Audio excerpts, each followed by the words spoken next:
This is my Selectavision video monitor. It's got a bit of a weird problem. I'm trying to figure out what it is. For some reason, it takes about, I don't know, I guess we'll time it here, but I'd say after 5 minutes of being on, it starts to stabilize and look a little bit better. But when you first turn it on, there's an awful lot of interference, like it makes it basically unwatchable. But then as it warms up, the picture gets cleaner, but I mean it still looks crappy. So we'll see. I'll show you what happens here. So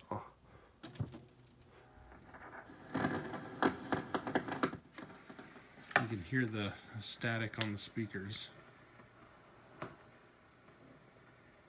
I don't know if you get that there. That should be a solid blue image. I've got it hooked up to this Laserdisc player here through composite video, and should just be showing a solid blue picture. But we'll leave this on, and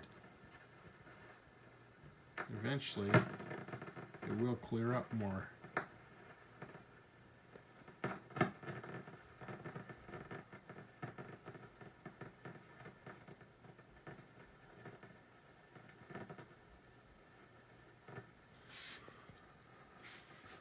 Notice that there's almost like, you know, it's almost like bars of interference. Like, see those lines where they're jagged there?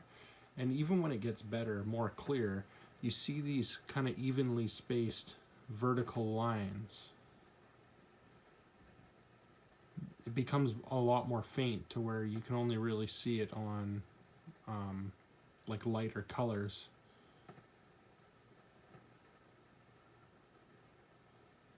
It doesn't matter if it's hooked up with coax cable or if it's composite video. It doesn't matter which of the two composite video inputs it is.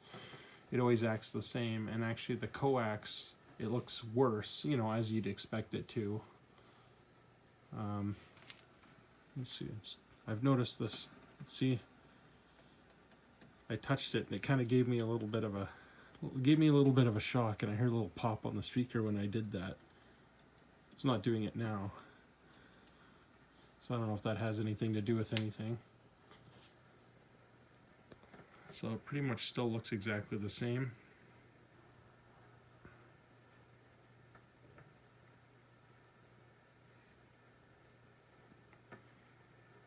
It will get better, I promise.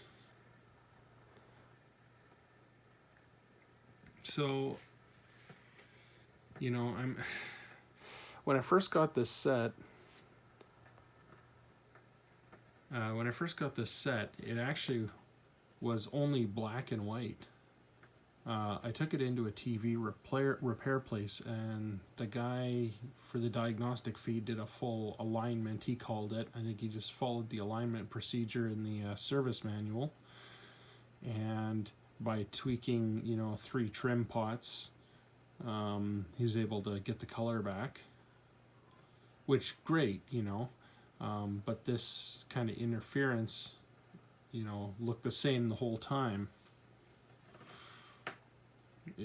When it was black and white, it was bad like that, and I kind of thought it just kind of came and went. I didn't piece it together that it was, you know, you wait a certain amount of time and then it cleared up. So I just don't know what that would be, and I could really use some help from you guys if anybody knows anything. Like, there are a ton of capacitors in this TV. There's several boards. You know, I just can't reasonably replace all of the capacitors and hope that does it. You know, if someone thinks that, you know, it's more in the power supply, if it's more in where the signal processing is. I do want to point out too, interesting thing. So this TV does have on-screen display, which is pretty uncommon for 83. But so here, I'll change the channel. Look at how nice and stable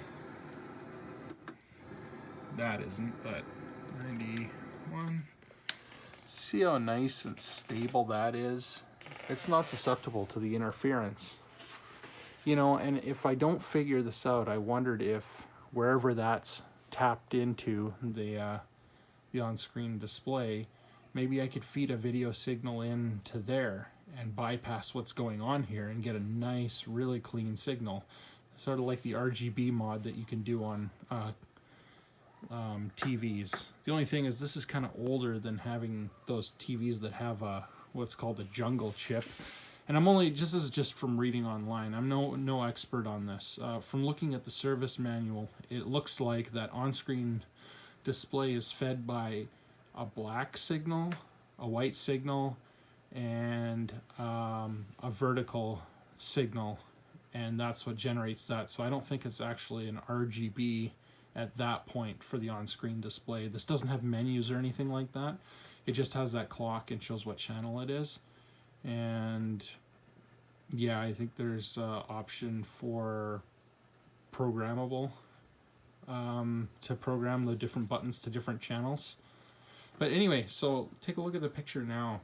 See, it's starting to clear up. It's taking on a different look. You know, it's getting a bit clearer. It's still in these lines, but it's looking better for sure. And it'll get better than this. Actually, it gets to the point where these white horizontal lines, they disappear, and then it will almost be hard for you to see by video. But you'll be able to see, hopefully. See, look at, it's starting to disappear. Look, from the right out that way. And I can actually play, except for copyright reasons, but I can quickly play a movie here. Hopefully it's okay. Maybe if I turn the sound off, then we won't have a problem.